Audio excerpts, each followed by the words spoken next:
Assalamualaikum warahmatullahi wabarakatuh. Kepada yang terhormat, dosen pengampu mata kuliah Special Topics in Accounting, Bapak Abdurrahman SMAK. Kesempatan kali ini saya akan memaparkan hasil makalah dan presentasi saya dengan judul Pengaruh Penerapan Good Corporate Governance terhadap Efektivitas Pengendalian Manajemen. Studi kasus pada koperasi simpan pinjam di Jakarta. Sebelum kita masuk ke inti pembahasan, saya ingin mengajak untuk memahami terlebih dahulu mengapa topik ini menjadi sangat penting untuk diteliti. Dalam konteks koperasi simpan pinjam di Jakarta, ada berbagai tantangan yang sering muncul terutama berkaitan dengan pengelolaan dan pengawasan. Hal ini menjadi dasar pemikiran atau latar belakang dari penelitian saya. Koperasi simpan pinjam memiliki peran penting dalam menyediakan keuangan bagi masyarakat khususnya sektor mikro dan kecil. Namun masih banyak juga koperasi yang menghadapi tantangan seperti resiko kecurangan dan lemahnya pengendalian manajemen. Hal ini seringkali disebabkan oleh belum optimalnya pelaksanaan audit internal yang profesional dan independen. Dalam era globalisasi, penting bagi koperasi untuk mengelola secara transparan dan akuntabel. Disinilah peran Good Corporate Governance atau GCG sangat dibutuhkan. Setelah mengetahui latar belakang pentingnya penerapan GCG dalam koperasi, tentu kita perlu merumuskan beberapa masalah utama yang akan diteliti dalam penelitian ini. Hal ini menjadi dasar dari arah pembahasan yang akan kita lakukan. Penelitian ini dilandasi oleh 3 pertanyaan utama atau 3 poin penting seperti apakah penerapan GCG berpengaruh signifikan terhadap efektivitas pengendalian manajemen, bagaimana efektivitas pengendalian manajemen pada koperasi tersebut, dan bagaimana tingkat penerapannya di koperasi. Dari rumusan masalah yang telah saya sampaikan pada penelitian ini tentu memiliki tujuan yang sangat jelas dan bermanfaat. Adapun tujuan utama dari penelitian ini adalah untuk mengetahui seberapa besar pengaruh GCG terhadap efektivitas pengendalian manajemen. Selain itu, saya juga akan menganalisis penerapan GCG dan sistem pengendalian manajemen di Koperasi Jakarta. Dari sisi manfaat, penelitian ini diharapkan dapat menjadi referensi yang baik dalam pengambilan keputusan di koperasi serta memperkaya teori mengenai GCG dan manajemen.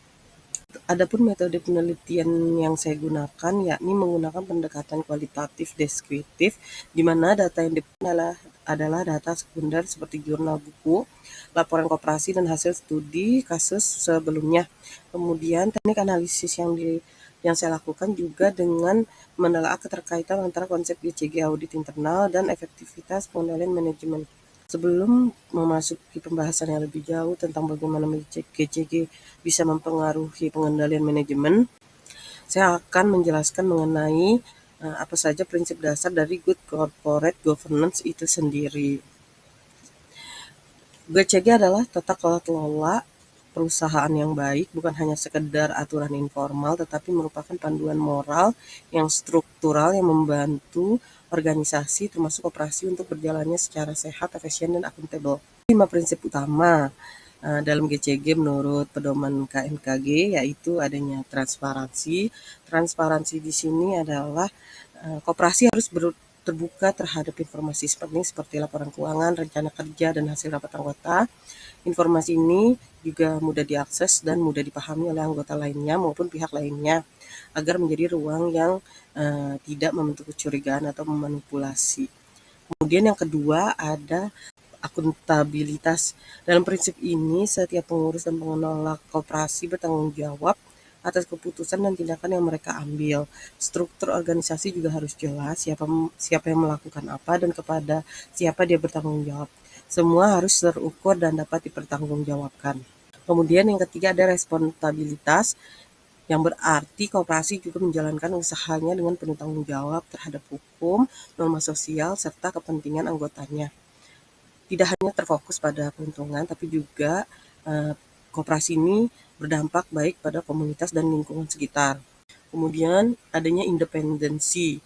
Independensi menekankan bahwa koperasi harus bebas dari tekanan atau intervensi pihak luar maupun dalam yang dapat mengganggu objektivitas pengembalian keputusan, yang artinya semua keputusan harus berdasarkan profesionalisme, bukan karena tekanan pribadi ataupun tekanan dari kelompok tertentu. Kemudian ada kewajaran yang menuntut koperasi untuk memperlakukan semua anggotanya secara adil dan setara. Tidak boleh adanya perlakuan istimewa yang merugikan pihak lain.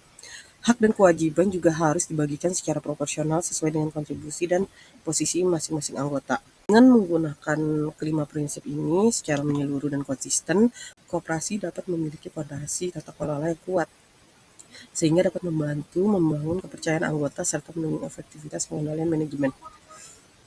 Setelah memahami prinsip good corporate governance, bagaimana melihat prinsip-prinsip tersebut diterapkan dalam praktik sehari-hari, terutama dalam konteks pengelolaan organisasi seperti koperasi simpan pinjam. Untuk itu, penting juga bagi kita memahami konsep dasar dari pengendalian manajemen itu sendiri, karena inilah yang menjadi sasaran utama dalam penerapan GCG.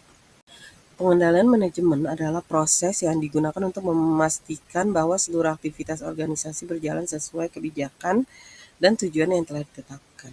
Dalam koperasi juga penting agar pengurus dapat menjalankan tugasnya dengan integritas dan tanggung jawab.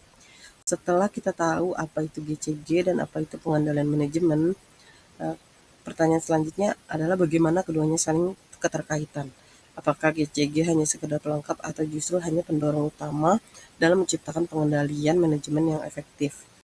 Adalah penerapan GCG yang baik, karena dapat membuat struktur organisasi koperasi menjadi lebih jelas untuk memperkuat pengawasan dan juga mempermudah proses pelaporan. Dengan begitu, efektivitas pengendalian manajemen pun meningkat sehingga koperasi menjadi lebih siap menghadapi tantangan eksternal. Penerapan GCG secara konsisten dapat memperkuat struktur organisasi koperasi. Dengan prinsip akuntabilitas dan independensi, pengawasan bisa berjalan dengan baik, menjadikan wewenang yang lebih jelas, dan resikonya pun dapat diminimalisir. Jadi bisa dikatakan bahwa dengan adanya GCG dan pengendalian manajemen di dalam suatu koperasi atau dalam perusahaan saling mendukung dan memperkuat. Penerapan GCG secara konsisten dapat memperkuat struktur organisasi koperasi dalam prinsip akuntabilitas dan independensi. Pengawasan bisa berjalan baik dan wewenangnya lebih jelas serta risikonya juga dapat diminimalisir. Jadi bisa dikatakan bahwa GCG adalah pengendalian manajemen, dua hal yang saling mendukung dan memperkuat. Audit internal juga dapat membantu mendeteksi pencegahan kecurangan fraud sejak dini, bukan hanya memeriksa laporan juga, tetapi audit internal juga dapat memastikan bahwa kebijakan koperasi dijalankan sesuai prosedur. Dengan audit internal yang baik dan tata kelola koperasi menjadi semakin kuat dan akuntabel.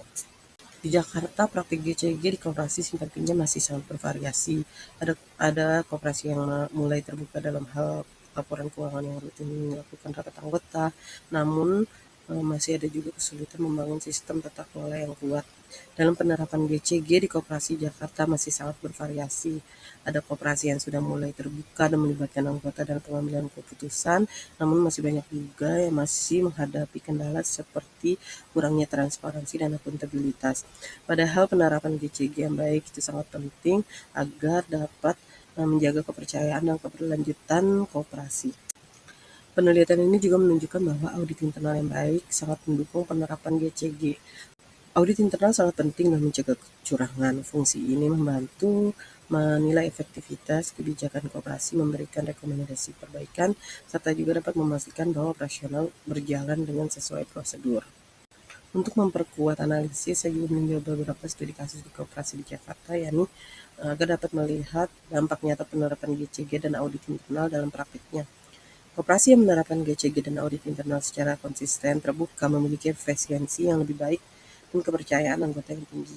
Sebaliknya, koperasi yang tidak menerapkan GCG seringkali mendapatkan masalah seperti keterlambatan di pembayaran, manipulasi data, dan banyak lagi konflik-konflik internal yang ada. Dalam studi kasus koperasi, menerapkan GCG dan audit internal secara konsisten menunjukkan hasil lebih baik. Mereka lebih transparan, memiliki sistem pelaporan daring, dan mampu meningkatkan kepercayaan anggota. Sebaliknya, koperasi yang tidak menjalankan GCG dengan baik seringkali mengalami keterlambatan pembayaran hingga konflik-konflik internal yang ada. Dalamnya adalah audit internal dan GCG sangat berperan dalam memperkuat efektivitas pengelolaan manajemen dan mencegah kecurangan. Saya juga merekomendasikan agar koperasi membentuk unit audit internal yang independen dengan menerapkan prinsip GCG secara menyeluruh serta melibatkan anggota secara aktif dalam proses pengawasan. Berikut adalah daftar pustaka yang saya gunakan. Cukup sekian pemaparan dari saya. Kurang lebihnya tolong dimaafkan. Wassalamualaikum warahmatullahi wabarakatuh.